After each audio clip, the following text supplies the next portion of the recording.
Earth. What a failure. Some say it's over for this world. We like to think a little bit differently.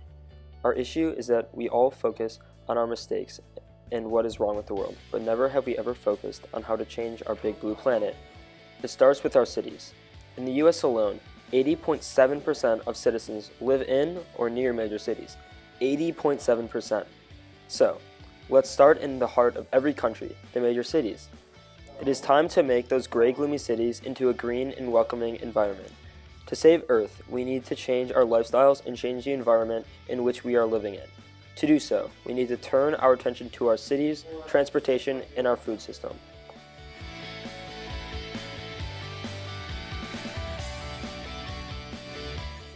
With the knowledge we have in our time, we think that it is very important to create a green city in order to make our urban environments more eco-friendly. We can create the ideal green city if we use our parks as examples and apply characteristics to our buildings. It all starts with the parks. The most green part of our cities are our parks. According to ChicagoParkDistrict.com, Grant Park is the ideal park to use as a model. It separates urban life from the peacefulness of the lake.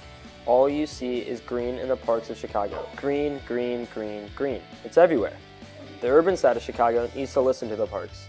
According to GreenRoofs.com, the City Hall of Chicago has a green roof. A garden takes up about the entire roof. This reduces runoffs, heat, and it also supplies food. The only negative about the Green Roof initiative is price. But going off recent history of Chicago, we don't really care about money, so there really is no negative. Another issue in Chicago is vacant lots and unused or abandoned property. Over 4,000 lots are for sale today in Chicago. According to the ChicagoReader.com, we can transform these lots into spaces to help our environment. We can make them into gardens and vertical farms. That provides an income of fresh and inexpensive fruits and vegetables for locals. Parks are our future. A huge issue that leads to the decline of the environment today is pollution, and this pollution is an effect from the buses, cars, and planes that people use every day. As a new way people have thought of to make transportation less of an issue is all-electric buses rather than diesel buses.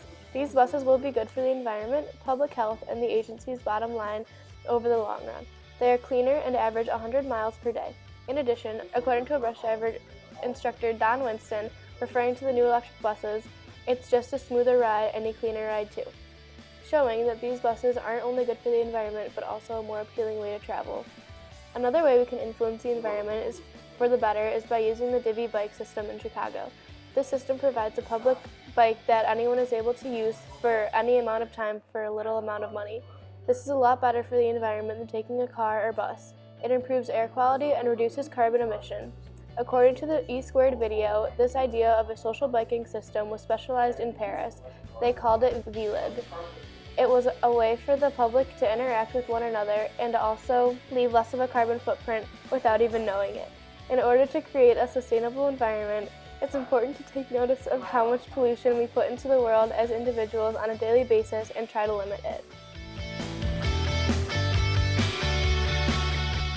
Farms. Oh boy. There is about 915 million acres of farmland in the U.S. That is about 5 times the size of Texas, and that still isn't enough to feed all 321 million Americans. All of our food comes from the middle of nowhere, and who lives there? Oh yeah, no one.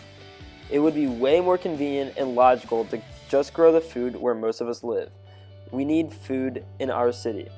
According to verticalfarm.com, we need to reutilize our vacant lots and turn them into a valuable source of food. Vertical farms are great.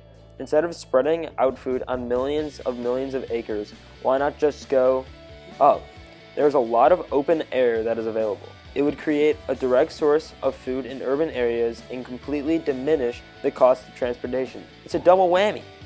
Although creating farms in urban areas is a great source of food, we still cannot thrive without our farms. But a few things need to change. Stop the mass production.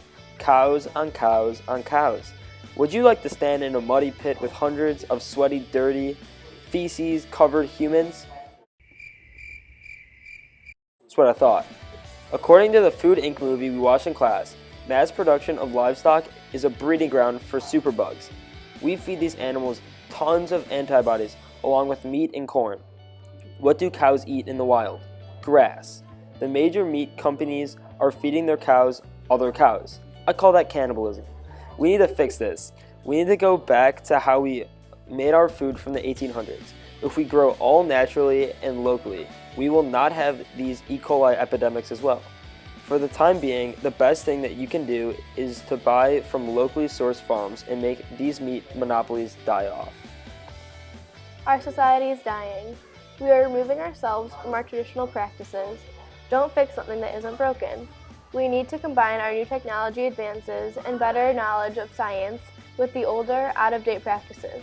If we do so, we will create a more livable and sustainable community.